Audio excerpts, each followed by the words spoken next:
The story of the Battle of Adwa unfolds like an epic tale, set in the late 19th century when the powers of Europe scrambled to carve up Africa into colonies.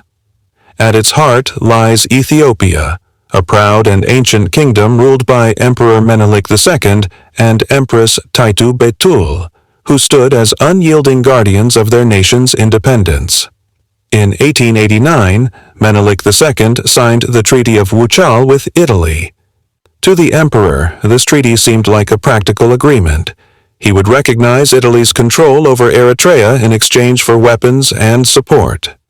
However, hidden within the treaty's Italian version was a clause that turned Ethiopia into an Italian protectorate, a blatant act of deception. When Menelik discovered the deceit, he was furious. In 1893, he declared the treaty null and void, enraging Italy, which was determined to expand its empire. Italy believed it could easily overpower Ethiopia, underestimating the unity and strength of its people.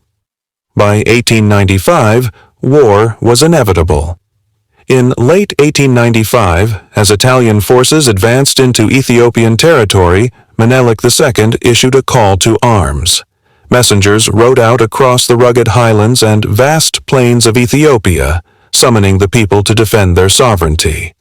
Thousands of men and women, young and old, answered the call. Nobles and provincial rulers brought their armies, uniting under Menelik's leadership in a rare moment of national solidarity.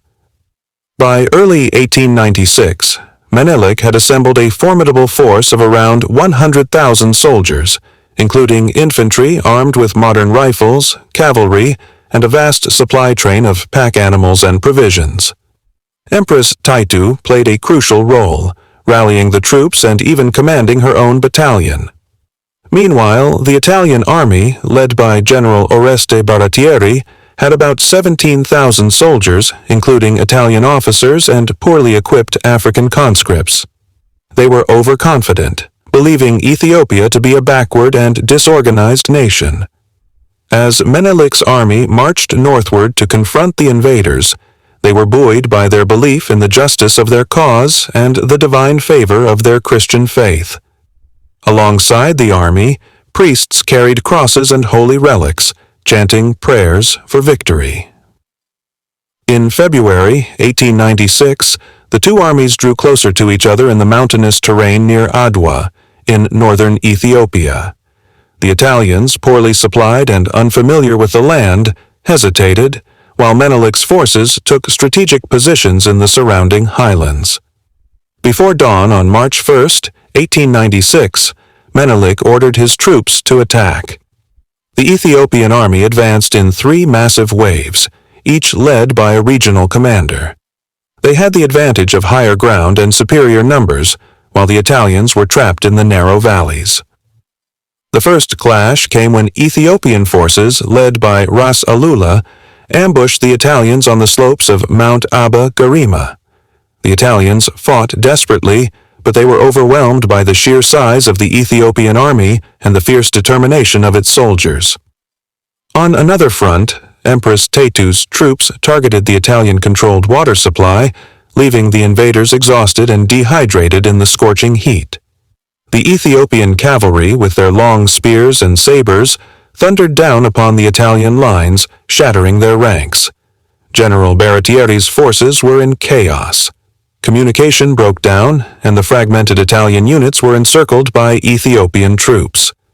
The Ethiopians fought with extraordinary bravery, using their knowledge of the terrain to outmaneuver their enemies. Even women joined the fray, carrying supplies, tending to the wounded, and in some cases fighting alongside the men. By midday, the Italian army was in full retreat. Thousands of soldiers were killed or captured.